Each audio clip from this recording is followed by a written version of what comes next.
This week, I've decided to do a home improvement project, which will be resealing my concrete patio. As you can see, it's beginning to flake off and is therefore not protecting the concrete from water. The concrete was last sealed 2 years ago, which is the approximate life expectancy of the sealer I used last. Before I start preparing the concrete for sealing, I'm just going to come around with the weed whacker and get the grass as low as possible so it doesn't interfere with the sealant. I'm also going to use the lawnmower with the bag attachment on to pick up as many grass clippings as possible because I don't want them blowing around and getting on top of the sealant. The first thing that I'm going to do to prepare the concrete to receive the sealant is to use the pressure washer to ensure that all large debris and dust is blown off the concrete patio, and also focusing on those cracks to ensure that there's no dirt or debris remaining in the cracks or along the edges.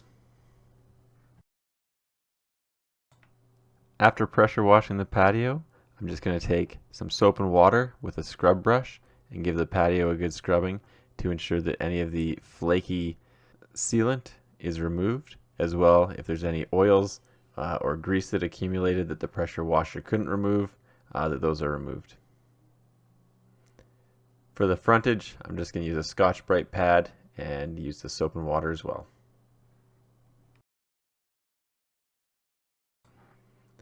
And finally, I'm going to go back to the pressure washer and get all that soap and any other dirt that was removed in the scrubbing off the patio. And I continue using this pressure washer until I've gotten all the soap residue off, because I do not want any soap residue whatsoever on the patio when I go to use the sealant. Now that the patio is as clean as I can get it, I'm going to let it dry for approximately 24 hours. The tools required are a roller with an extension handle, a brush, and a tray. I'm using a product called Unisheen High Gloss Concrete Sealer, as well as a slip-resistant additive.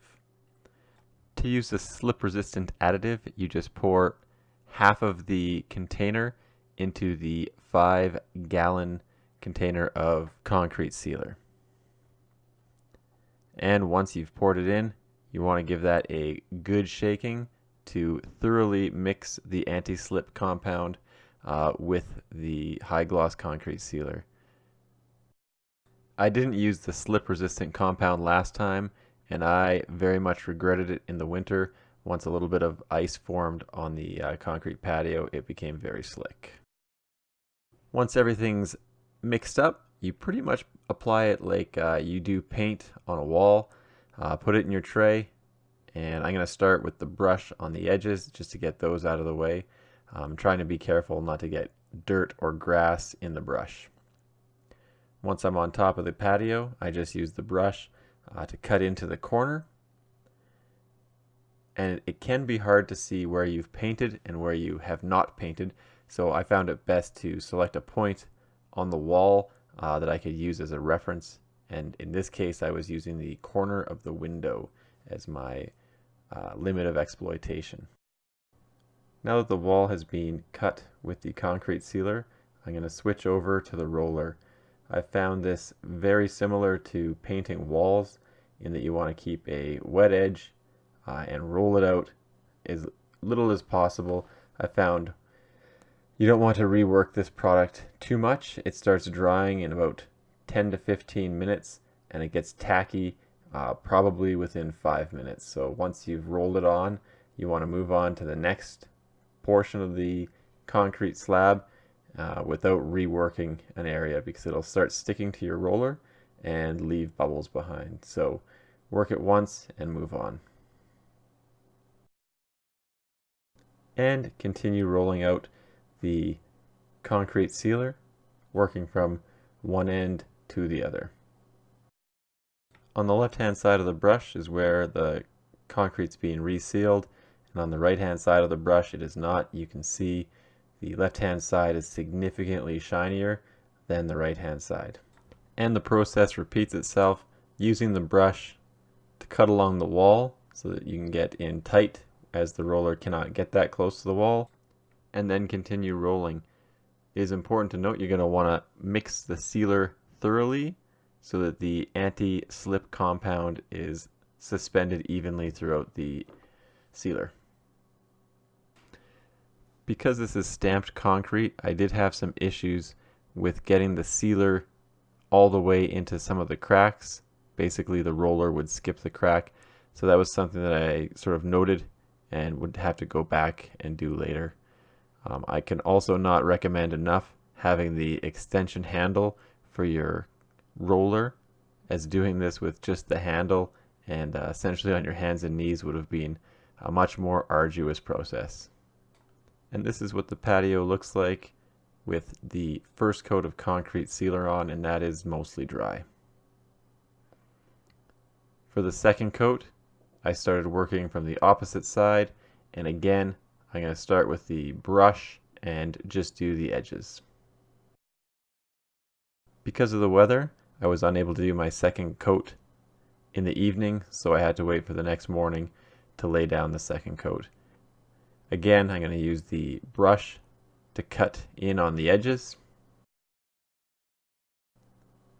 and then I'm going to use the roller to lay out the remainder of the concrete patio with the concrete sealer. Because there was some high winds in the night, I got to be very careful that I don't seal any grass or other debris into the concrete sealer.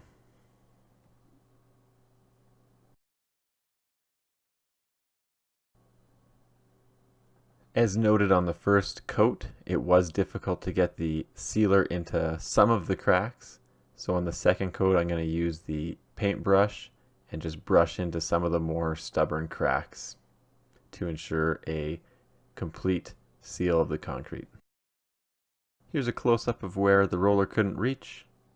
And with the brush, one or two quick brush strokes ensures that the cracks are properly filled with the concrete sealer. 2 coats are the minimum recommended number of coats for this particular sealer, but because I had enough, I did do a third coat.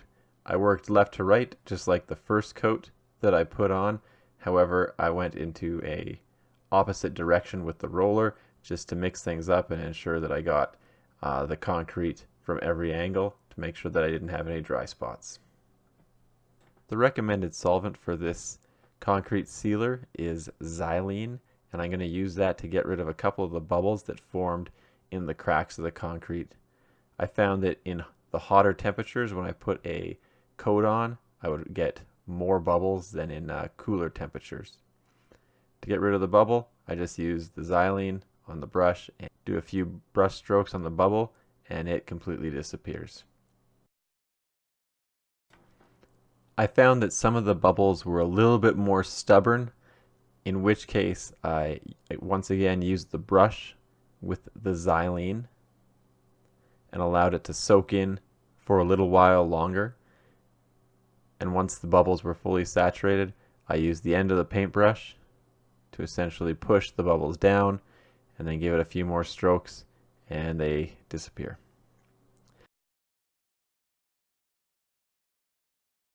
So this is the end product.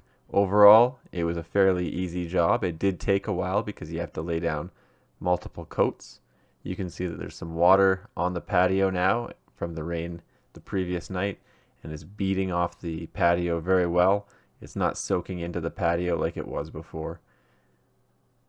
The anti-slip compound takes away a little bit of the sheen, but overall, I'm very happy with the results. Thanks for checking out my video, and don't forget to like and subscribe.